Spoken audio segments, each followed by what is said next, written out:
You sure about this? Yep. Well, here goes nothing.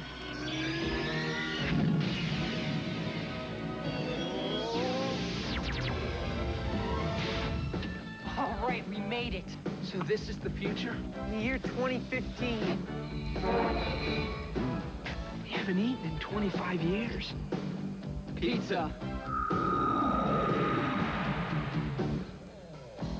What about that place that delivers? Yeah. What happened to them? What kind of future is this? Yeah, there's no pizza anywhere. What a drag. Officer, where do you get pizza around here? Turn around, guys. In the future, like today, there's really only one place to get a great pizza. Pizza Hut. Wow, nice look, guys. Very 80s. Pizza Hut, making it great.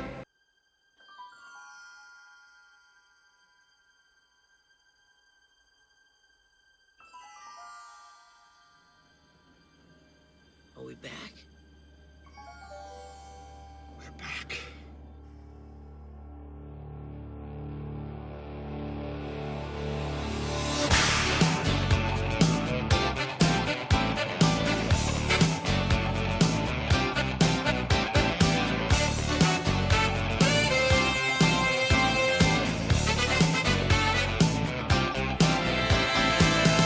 Everybody, guess what I'm doing again? Watching one movie and podcasting about it. Every day in March, it's Back to the Future too. So listen each day, or at least try, as I bring you year 2 of Marchy McFly. It's Marchy McFly.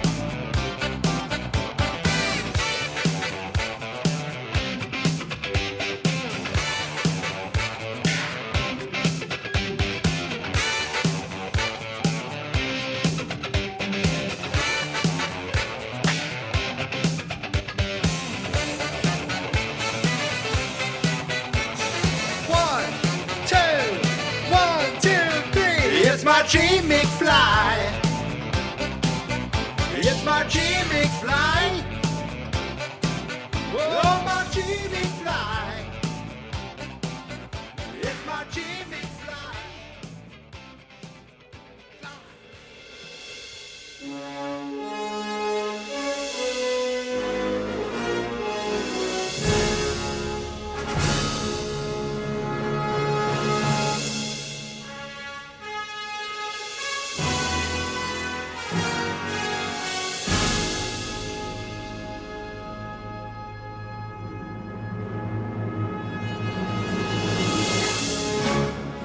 Day 29. Can you believe it? Today, folks, is the 29th day of Marchy McFly, which means it's the 29th day in a row that I watched Back to the Future Part 2. And for the 29th day in a row, I am here recording it. We're doing a podcast, and you may have asked, why did I just start laughing? I'm not going to tell you yet, but the title of this episode, if you read in the show notes, is "There's Only One Man Who Can Help Me." And that is a very fitting title for today's episode, because there is only one man who can help me with today's episode. He is a longtime friend of the show, a longer time friend of the host. He is the man who made me see the error of my ways when it came to Crispin Glover, the only groomsman in my wedding to be on this show, my buddy Jason, Jason, hello, how are you? And I started laughing because I definitely see the Max Headroom background behind you. How you doing? I'm actually a waiter at the 80s Cafe 80s, and beef, beef, chicken. What do you ask? Pork, chicken, beef. Beef. It was and then there was the La Bamba fajita chicken something. Yeah, and the hostage special. Yeah, that nothing felt like that was like one moment of the 80s, but for some reason they really highlighted that one. Jason, former Marchy McFly guest, former sitcom All Ye Faithful guest, here again to talk about Back to the Future 2. How are you, buddy? Part 2. I thought Part two. I thought you clarified and said I did, and I two. screwed it up. It is definitely part 2 because that is the title of the goddamn movie. Yeah, part 2. How are you this evening? I'm wonderful. I'm honored to be a third-time guest. Words can't express. I've been listening to what you've been doing so far in the month. Thank you. Awesome. And I'm very proud of you. I mean, some good stuff. I heard the song today, actually. Oh, you did. I did. Yes. I heard the Marty McFly of Marty of Hill Valley. Yes. Marty of Hill Valley. Very timely in the world we live in today. Yeah.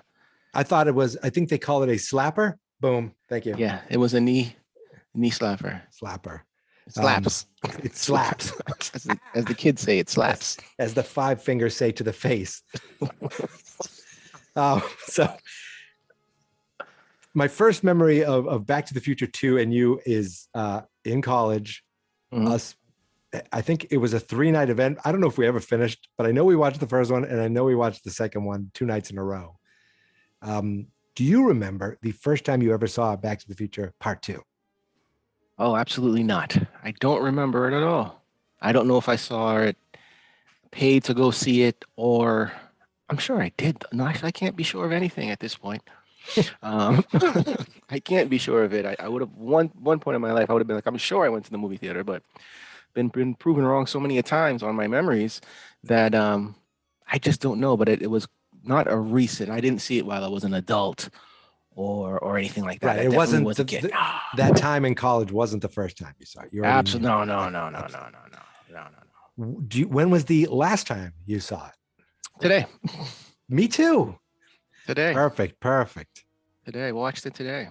I have a little questions here. I have are there things do you like it? Yeah, I still do like it. See, okay, yes. I thought I wouldn't because I really spent a lot of time watching the first one. It's hard to compare. Right. And then the second one, I knew there were things that I didn't like about the second one, specifically the plot. The characters. The Crispin Glover thing. There were some issues I had with some of the choices the characters were making that were obviously leading them into more problems. I would say so as well. It's tough to watch this movie and not, especially as many times as I have, and not see all the little holes. Yeah, you must. Yeah. You must see a lot because there are a lot, and you must see even more than the average person because they didn't even need to go back at all or go forward at all, like literally at all. Just, hey, I'm back. Listen, 30 years from now, don't let your kids go out. We'll talk about it later. Yeah. We won't even talk about that now. That's true, right? We'll talk about this in a while. I got something. I'll write this down and I'll talk to you about this in 10, 15 years. Yeah, we don't have to worry about it. I know for a fact I'll be alive, so I'm not worried about that either. Like, I just noticed the other day, I'm like, why is Doc in such a rush? No, it just shows that they weren't planning on a sequel, but they just had a fun ending. Yeah, I don't know. I mean, clearly they really not shot themselves in the foot, but they kind of tied their hands a bit by having that end scene in part 1. Yep. So they kind of they were locked into having Jennifer go, right? Jennifer. Yep. They were locked into having her go, and they were locked into having it being very urgent, right? And for at least 2 things, and those weren't things, and that could have been effective with whatever first drafts of the scripts or whatever the ideas they had in mind at the time. But I think losing Glover, I'm assuming losing Glover changed a lot. It had to have. A lot. I heard one video. I watched a video. I played a clip in an episode where the guy who played George, they had him hanging upside down, and somebody said, "Oh, that was meant to torture Crispin. That was for him." And I thought they still had that with Crispin originally planning. I don't know. That was. I don't think so. I feel like they could have been. Yeah. I think that's something to hide, Chris, to hide the fact that it's not Crispin. That's far more. And I felt like, and I don't know how true it is. You could probably confirm this, that partly I know he was not happy with the story of the first one, and maybe not the story of the second one. He was kind of, he was an irritant to a degree. A dissenter. He was not happy with the ending, how they related their happiness to wealth, or wealth to happiness. And okay, but then for the second one, they really lowballed him with an offer where he was like the major focal point of the first one, really. Right. I think so. And I think that he wanted to be paid. I don't know, but word is what I heard, that he wanted to get paid the same amount, equivalent to Fox. At least Biff and Lorraine, Leah Thompson and Tom Wilson. I think he was even getting much lower than them. Yeah, that's bad, because I feel like it's justified to even give him the same as Fox, because I felt after watching, I didn't feel it originally and I didn't feel it for years, but after watching it last year, and I did watch it several times. I listened to your podcast I listened to almost all the episodes last year. And which was your favorite one? Last year? Yeah. Last year, I particularly liked Day 18, right? Yeah, that was a good day. I think I liked. There was one in particular where you were writing to Mother. Oh God. And that reminds me. I got to do one more of those. Yeah, I think there was one particular one that letter to Mother that stood out. Gosh, I can't remember what it was. Did you try to fool her at one point? Who knows? Probably. I come up with those like 5 minutes before I hit record. I feel like you tried to fool her at one point, and it was pretty funny. I'm sure I did. I'm not sure that's what you were asking me though, in terms of the. I don't know. I just wanted to. The first thing I hear is Mother, so I'm just I did listen to a lot of those, and I did feel like the Back to the Future was not like 100%. Like a buddy flick, but I thought there was like buddy flick vibes to it, definitely, between him and his dad that I didn't really recognize previously, and I felt like that was like the most dynamic, or one of the most dynamic parts of. I mean, Doc and Marty are great as well, probably better, but was something between Crispin Glover and Fox for sure. The chemistry was very, very, very funny and worked very well, and I don't see them. Based on how many callbacks they did in this movie, part 2, I don't see them deviating from that, unless he decides not to come back. Right. But I think if they have them, they're going right back to the well. And then, without having him in the movie, they go and basically end up breaking the law by putting him in the movie. It says like additional footage or footage from the original film. That's what it says in the credits. And hiring this schlub. Maybe he's a nice fellow, but he hasn't done much besides Back to the Future. He's an actor, but I mean, to hire this guy and then to put these Jay Leno chin on him and all these prosthetics, to make him to at least trick us to thinking that Crispin Glover is in it, because different shots they show him, it's all blurry. There's like one shot of him in focus towards the end when one Marty opens the door and the other Marty, you see like a one shot of that face, and it's jarring. And I'm like, why didn't they do that for Jennifer? Why didn't they stick all this stuff on Elizabeth's shoe to make her look like the other Jennifer? I'm Elizabeth. I mean, I don't know. I mean, this Jennifer kind of rubbed me the wrong way. Right. I love Elizabeth Shue. She wasn't given the anything to do. Here, no. Here's I'm going to slip a Mickey in your drink. You're going to get knocked out. We can't have this girl help us or know too much. Yeah, it was just weird.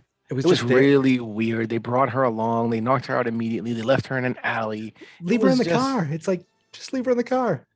No. It was a very sloppy Yeah. way to Get what they wanted to get. to get what they wanted to get. To move the story along. It was there were a lot of those kind of shortcuts to convenience. So Like a many lot. shortcuts. So Like many. a lot. Like if someone just looked a little to the left or the right, they The whole thing's remove. blown. Like Biff, all of a sudden you have a rearview mirror. Sometimes you don't have a rearview mirror. Sometimes you do. Just look at it, and there's a guy in your back seat. He's there. I see him. They did clearly they didn't have peripheral vision in the 1950s. There's no. It's like they all have they have neck problems. I can't go this way. I can't go that way. He's literally right behind him. He's talking on a walkie-talkie right behind him. So, just going through the movie, I mean, the thing that people remember the most is the future. They talk about all these inventions and all these predictions that they get right. And I mean, it's kind of fun. I remember as a kid loving the future stuff, but it's a small part of the movie. It is.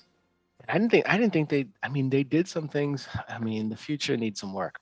Future's 7 years ago, and it's still, yeah. Future needs some work because now that I'm looking at it, I felt a couple of things jumped out. I mean, but they did actually good. They did a good job for the time, I would say, because Yeah. I remember remembering the pizza and different things, but not remembering how bad the job they did overall with the house itself.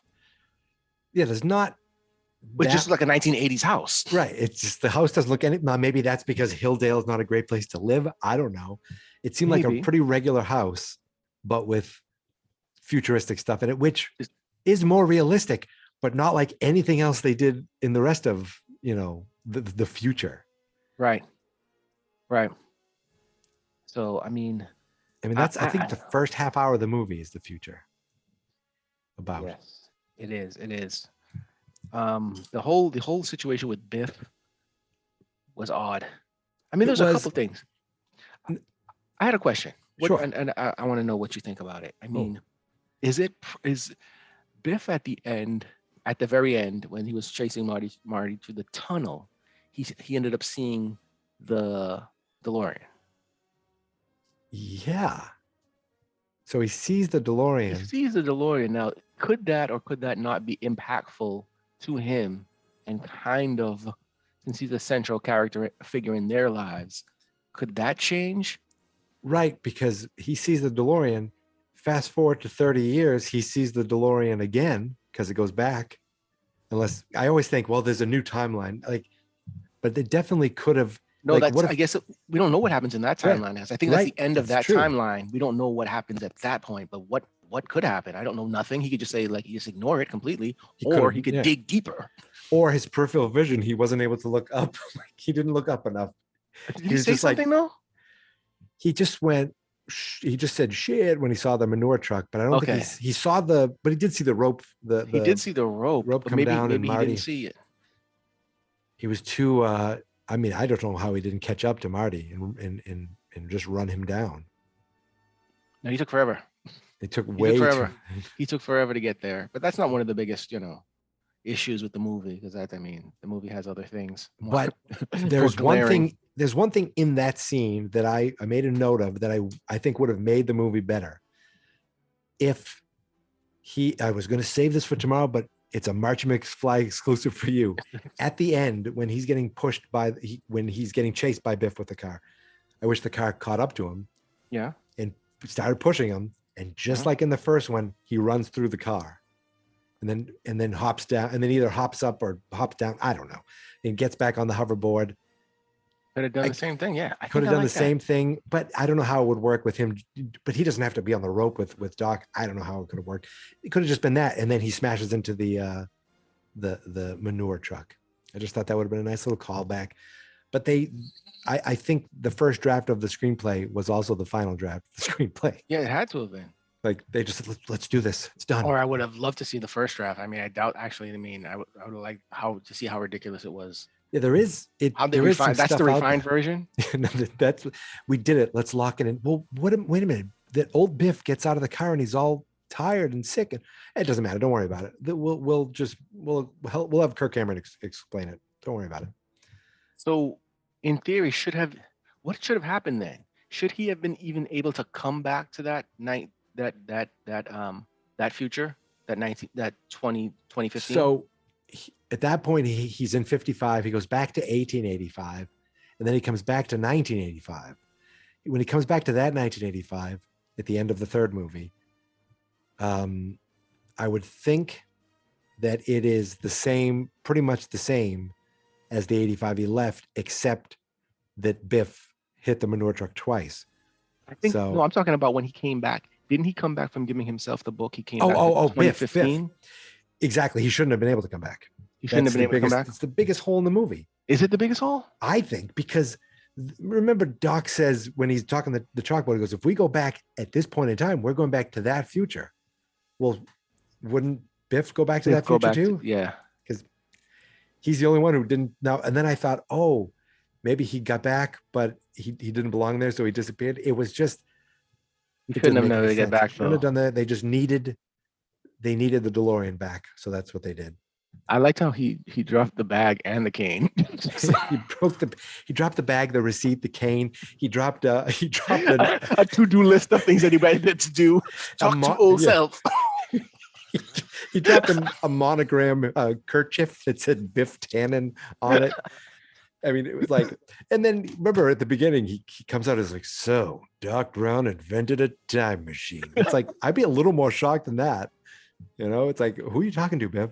And then he did no peripheral vision, so he has to turn and say, who said that? And a lot of flaws. And I'm repeating myself a lot, but I haven't been able to talk to many people about it.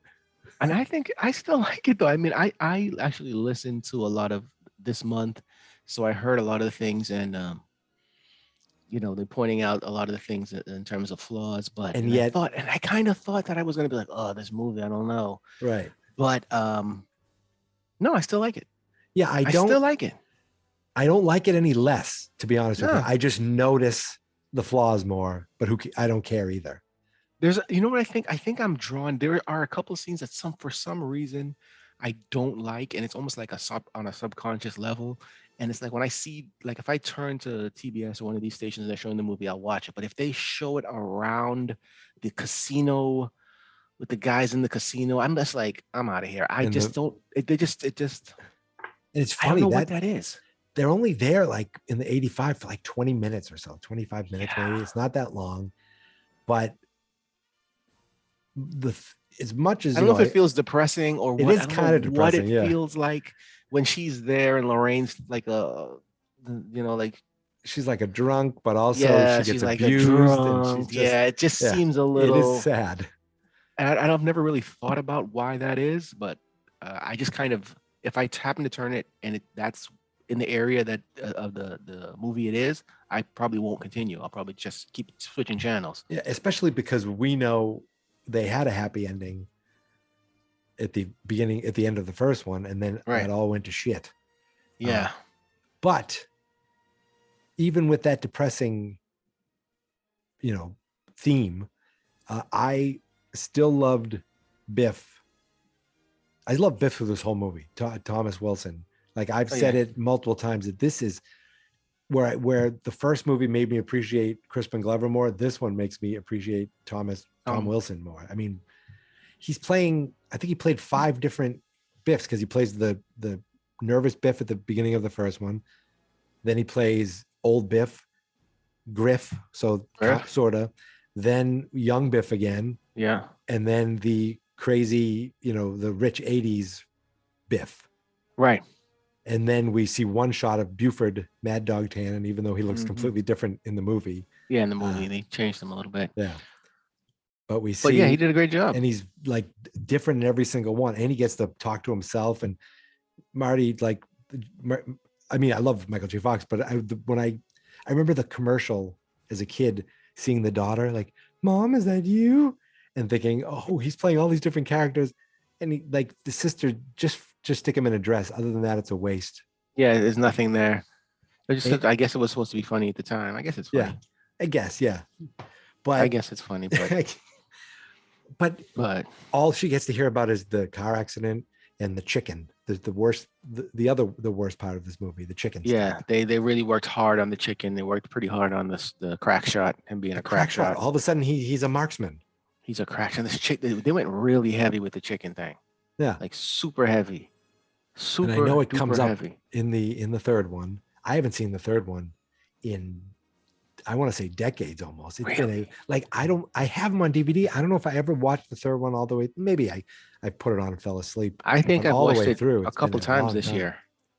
Not all the way through, but I've seen a good bit of it a couple times this year. I think because I think they're always on TV. All three Yeah. of them. Yep. They're always on TV. 2 is the only one I've been shying away from. It's like It's like the Return of the Jedi for me. I mean, of the original trilogy. yeah, people love Return of the Jedi, but it's kind of got a bit of a downer ending, you know. Where this ending, this was maybe, I mean, I just say it's my favorite ending, but it's my favorite part of the movie. Like they definitely nail the endings in all three movies. Yeah. I mean, I enjoy the movie. I think it's a good time. It's a good time. I mean, They it's had some holes fun- galore. The Swiss cheese. I mean, he drove all the way back to Marty's old house, well, his house that he doesn't live in anymore. And when he runs away, the street is the street is a hot mess. But they didn't realize that driving to They there. didn't notice, and they didn't see the graffiti. They didn't see these pack of Car wild on dogs. fire. Nothing. You didn't see any of this? Gunshots. At didn't least see they the- could have toned this down a little bit because I'm Like- watching it right now, and they could have toned this down somewhat. But he can't go 2 feet without an abandoned car. He literally can't go 2 feet. You could probably still smell the smoldering high school and all the pollution stacks. It's Nothing. ridiculous. He didn't even notice the different patio furniture in the backyard. I All the mean, Michael Jackson posters on his wall. Where was Huey Lewis? What happened? Where was Huey Lewis? Michael didn't. Whatever happened to Biff, and his world domination, it did not affect the rise of Michael Jackson. No, it's he's still a huge star. Yeah, he's still a maybe he's playing the star. casino. Nothing has changed about Michael Jackson at all.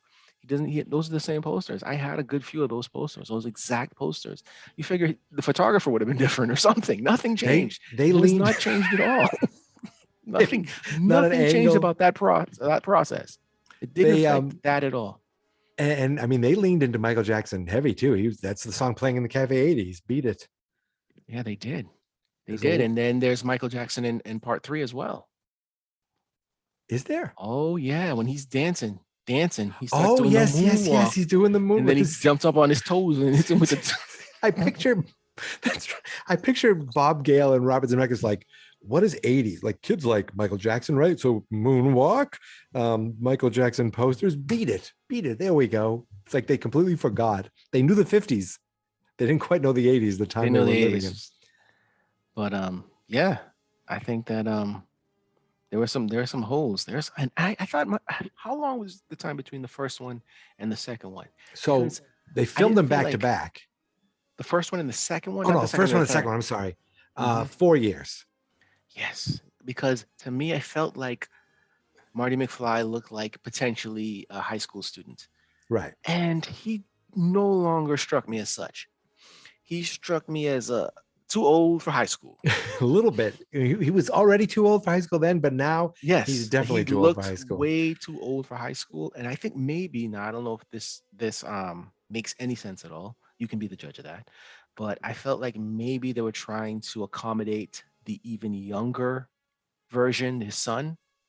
Because I felt like when his son came on screen, I don't know what because his hair was wet or whatever they did. Something with his eyelashes looked a little or different. something, but he looked younger. yeah. And I don't know if to try to preserve the distance between those two in age, they had to make him look a little older. But Same I think- hairstyle, but yeah. But they did something. I don't know what Yeah. they did, but definitely the son looked younger. And as probably not to create some separation, I know it made him allowed him to look as A old as he little, did, yeah. I And would just say. a little weaker and everything. Yeah. So, There's someone made a video clip on YouTube showing the end of the first movie and the beginning of the second one at the same time to compare right, them. I did see that. And you could see, like, I never noticed until I watched him, like, oh, his hair's a little shorter. He's a little thinner. He just looks younger. and the truck's not even the same truck. I'm like, I don't think that's the same truck. It's not the same truck. I think it's A similar truck. like it's very, very, very close. I'm like, the license plate's a little at a different angle, but I almost felt like that might be a slightly different truck, which is just like they couldn't figure that out right. And the timing isn't exactly like the lines, but it's not that big of a deal. But it's just funny that you could see the difference. And in the end of the first one, I liked when Doc's like, you have to come back with me. Where he goes, Back to the Future. And in this one, he says it a little different. He's like, Yes. Back to the Future. I'm like, no. Bring Jennifer along. Concerns her. No, Yeah, don't bring her along. Yeah. And It doesn't you concern her. Yeah. You and Jennifer turn out fine. No, they don't. Jennifer didn't even come home. Marty Jr. saw Jennifer in the house and didn't even say, hey, mom's in the other room. She has nice pants on. They're at the dinner table. He's like, I don't know where Jennifer is. She's usually home by now. She's obviously off with needles. That's my assumption. Oh. I mean, where is she? You said they're fine, but she's like, we're like a couple of teenagers. No. You got married to the Chapel of Love. You didn't turn out fine. How is it? I don't know. I don't know if I like that either. I think I would really love to see that first script because I feel like I have to suspend some of what you showed me at the end of the first movie. I felt like the family was going in a very good direction and there was a lot of support. It was like a good environment for the family. Yeah. They had Biff under their thumb, and it didn't seem like they were headed. I mean, anything can happen. I'm not saying that. It's the car accident, I guess, changed everything.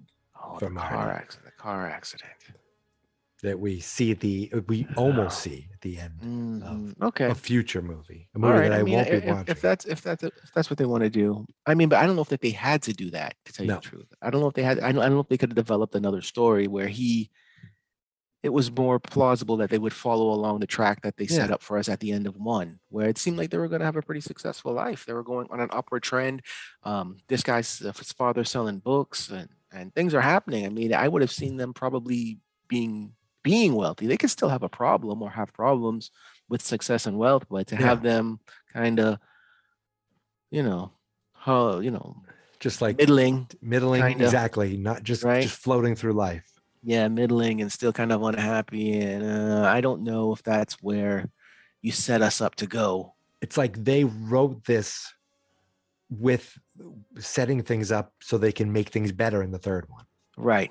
Setting things up with shooting and chicken, and then, having that accident. Remember the accident we talked about in the movie last year? Look, it didn't happen. So things are going to be great. The fax paper went blank. Well, why didn't the fax disappear? Why didn't the paper disappear? I don't know. It doesn't make any sense. That's next year. That's next year. It doesn't even change because they seem like there's issues anyway. I mean, all his issues. I don't know. I feel like maybe there are issues. And it doesn't seem like they've got a very happy life over there in that house. He didn't know where the hell she was. The kid, he yells at his kid, "Don't be a smart ass." I'm like, whoa. Yeah, it seems like they're kind of dysfunctional. It's like, it's like not dysfunctional completely, but it's like kind of like a Roseanne kind of house over there. Yeah, just like not as happy as not as totally Marty happy when he was with his family. Yeah, absolutely not. It seemed like they left them pretty happy, and they just went and started over with them almost in a sense. They were more like the McFLys at the beginning of the movie. Exactly. At the beginning of the first one. Exactly. Just kind of like, yes, that's exactly what they were. Exactly. History repeating itself. So what really happened? What really happened? And another good point was apparently it seemed like that punch that George McFly delivered to Biff kind of neutralized him almost moving forward and had him kind of being, timid in a way. And it seemed like that didn't happen in this one. Like he just, he's still Biff. Nothing's changed. Biff. My only thought is maybe he's still Biff to everyone else, but to George, he's like, whoa, I won't mess with you. Maybe not because of the punch, but I guess Marty punched him. Why that didn't translate? He just wanted to come get Marty. So I don't know. That is true. And like Marty knocked him out too with that punch for a little while. So it definitely gave him a concussion. I don't know. I don't know why one punch. One punch. Magic. Hey. One there was one magic punch and one punch just made him mad. the more you, it's funny because when I watched the first movie or when I did it with Jaws, there was so much like, they were like, I was looking for things to pull apart. It was tough to do. Jaws, I couldn't do anything. Back to the Future, very little things like trying to find the logic in time travel. But with this, so much could be You're trying all to over the place. trying to sift through what you want to talk about. And here's another thing I noticed.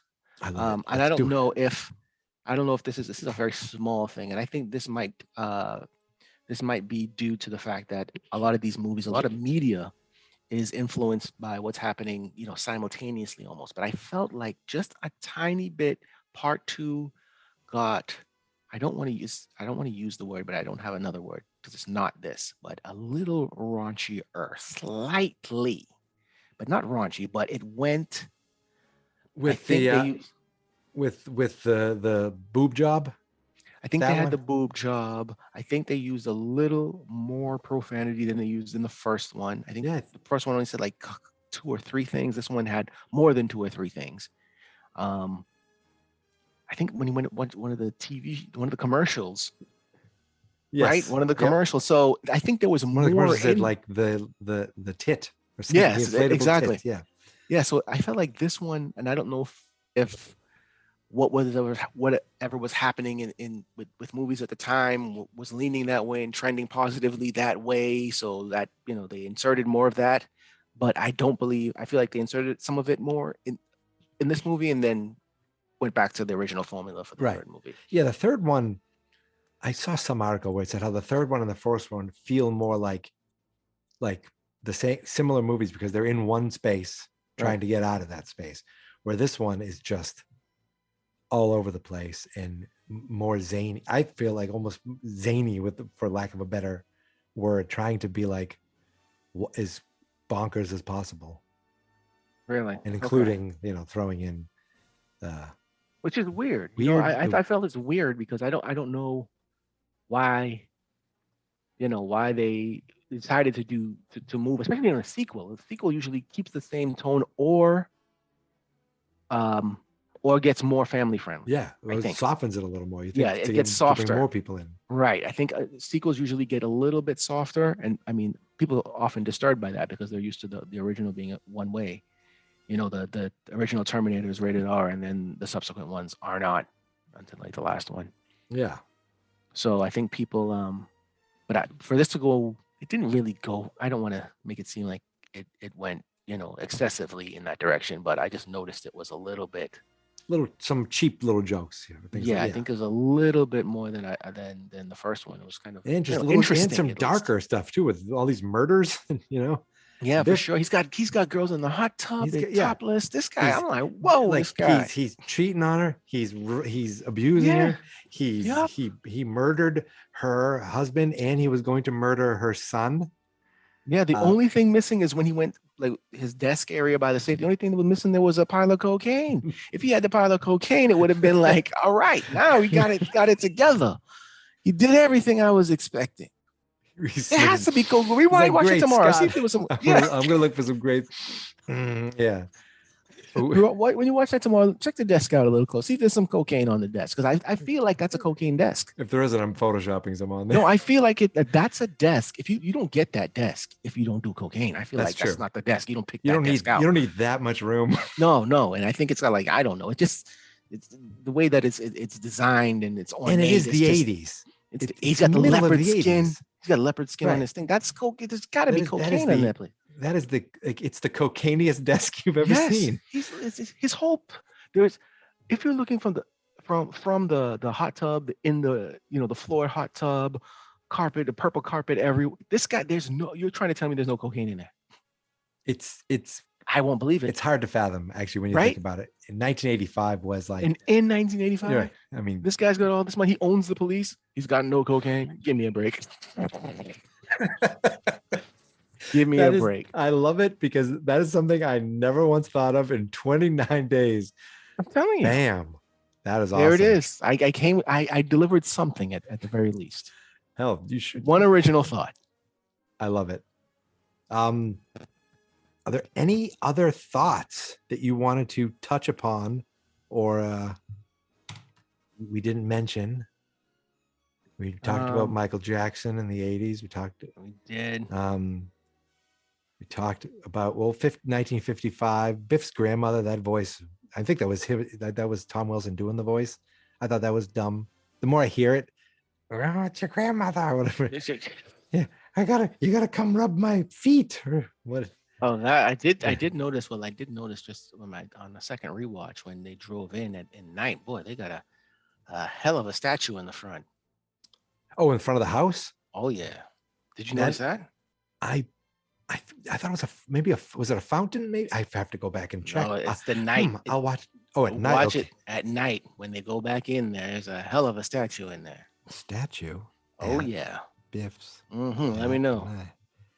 I did notice that, and I didn't even notice this in the first movie, that the Enchantment Under the Sea dance, like the decorations are the most intricate.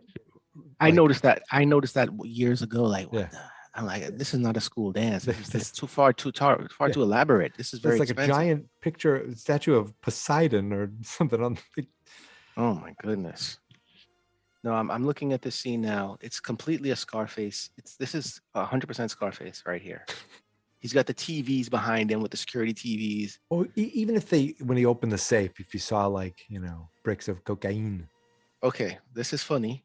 The desk looks like it's all marble. It's very wide, very long, right? He's got like a leopard skin accessories on the desk. Is there a mirror at all? There's a mirror by the bar. But the thing is, I'm scanning for cocaine, right? I don't see cocaine. What I do see is he has a cup of lollipops. See, that's a guy trying to kick cocaine. He's got sweet.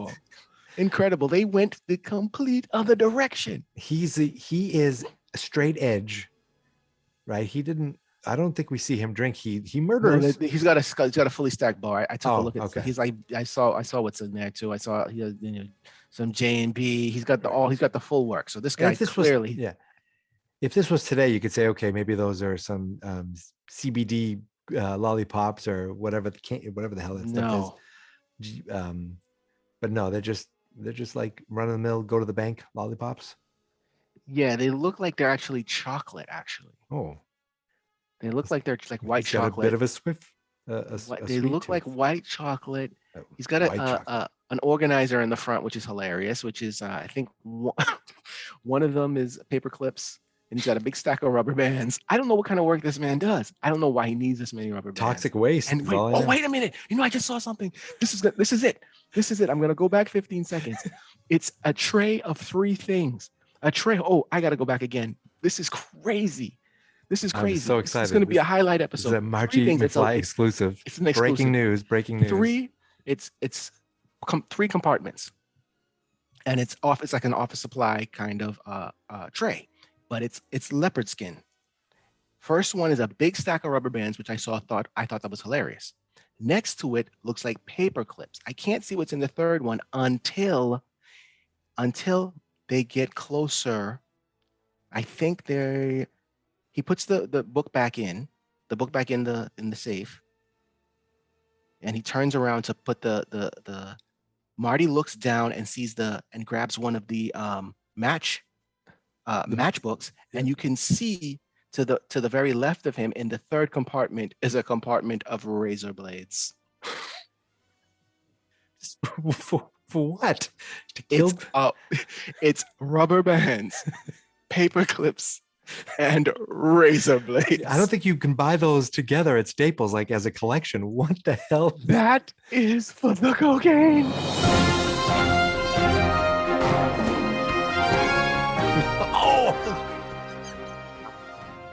Man, we solved it.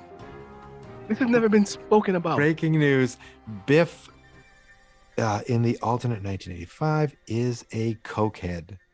Coke certified, undisputable, undeniable. Those are probably cocaine lollipops. Oh my! I don't know if those are possible, but okay, the lollipops are just chocolate pops. But Michael, this man has razor blades. He's doing that much cocaine. What else could you be? What are the razor blades for? He shouldn't even have I want to know. I know what the razor blades are for. I don't know what the paper clips and the rubber bands are for. It's I know. for filing things. He's got nothing to file. He's got one thing to file, and that's that sports almanac. Got That's the file only some thing stuff he's right up filing. his nose. He that is now I'm going to be, when I watch tomorrow, I am going to see those razor blades, and I am going to just Confirmation. For- Confirm it forever. tomorrow. forever I will be thinking of Biff Tannen, 1980s cokehead. He's a cokehead. We did it. We did. I think we did it. I think we did it. I think we solved it. I think this is a highlight. It took me 29 days to really be excited about this. I'm excited it happened now. tonight. You broke something. You broke Biff's enormous cocaine habit. Wow. Wide open. I don't think you need. I think if you're addicted to cocaine, you're a cocaine user, you might have a couple of razor blades around. When you have a dedicated tray, 2 razor blades, you're cutting coke. You're just chop. I don't know how you do it, but I've seen it in the movies, and they use razor blades. I've seen playing cards, but that's only when you want to get it all lined up with your dollar bill. Yeah. But yes, I mean, these obviously, it makes all the sense in the world. My mind's blown now. You've got to. I can't wait to hear the podcast after the next time you watch it. I can't wait to hear that. So very excited. Oh no, actually, isn't it? How many do you have left? I know you have one where you do the entire description. I only have 2 left. Tomorrow night's the final. Tomorrow night is the final kind of looking at notes, talking about things with the movie, and that's it. Then it's the recap. Then it's the full recap. Okay, so you have space from one. I have more space. kind of free Tomorrow space. is the final space to look for the coke and look for the razor blades. The razor, you will find the razor blades, my friend. And where there's smoke, there's fire. When there's razor blades, there's cocaine. There's cocaine.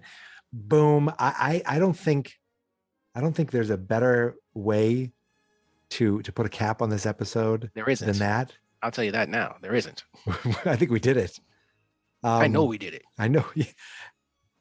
I got to say, this is amazing. Thank you so much. I know we did it. Thank you so much for not only coming on the show, but blowing this whole thing wide open. Yeah, the roof is off this thing at this point. Robert Zemeckis, I want to know what you're trying to teach children. This is a family film. A family film. Sure, there's some boob jokes in it. There's some swear words in it, but hardcore drug use was not something that I was prepared for. Nor was I. And the funny thing is, folks, it wasn't like this was brought to the episode. Jay uncovered this live on the air organically. It doesn't get any more exciting than that. No, it doesn't. Actually, I have because I couldn't find anywhere to watch it. I actually rented it from YouTube. I have my iPad in front of me, and I kind of have it going with no sound. And I've been kind of tapping forward 15 seconds. And when you asked me, do I have anything else? I kind of tapped forward to go forward some scenes, and boom. The podcast has changed forever. I can't believe it. The movie has changed forever, and yet I only get to watch it 2 more times. No, you'll be good. I think you'll be all right. I think you've watched it quite enough. I think so. I think so too. I think you're okay. You'll survive. Are there any final thoughts? Are there anything you want to plug, or where people can find you or anything? I want to commend you for doing a great job at your geek mentality at these themed months, and I just want you to tell you to keep it up. Definitely keep it up, because we're out here and we're listening and we're supporting you, and we're out here and we're looking forward to your new episodes and stuff. So thank you so much. Keep it coming. I can't thank you enough for coming on in the past, for coming on today, for breaking things wide open, Coke Gate, and I hope that you will be on in the future for sitcom, for Marchy McFly 3. Okay. You will be back. I appreciate it. And with that, I think we did it. Yeah, I think we nailed it. So I'm just going to do just a little housekeeping. You can find me on Twitter and on Instagram. Are you going to say the thing? I'm going to say the thing. You're gonna find him at You Unless can you wanna find him say on the thing. Twitter and Instagram. Yeah, at And Geek his Mentality. Geek Mentality. Geek Yes. Mentality is the name of the podcast, but the series is called Marchy McFly. Marchy McFly. Oh yes, this is a hardcore listener, ladies and gentlemen. Yeah. This guy is really doing it big. But he's got to go right now. Right now. The Facebook page is Fans Not Experts. The website is fansnotexperts.com. And with that, thank you for listening. Thank you. Thank you for subscribing. Oh, definitely subscribe And smash the subscribe button. Smash and that bitch. No, wait, that sounded weird. And here is my theme song. This is my podcast. I made it. Geek Mentality's what I named it. And I think you should listen and subscribe. Cause I'm kinda funny and awesome. I think that I'm worth your time, and I'm kinda handsome. My mom says, please listen and please subscribe. At least listen to this episode. Fans Not Experts.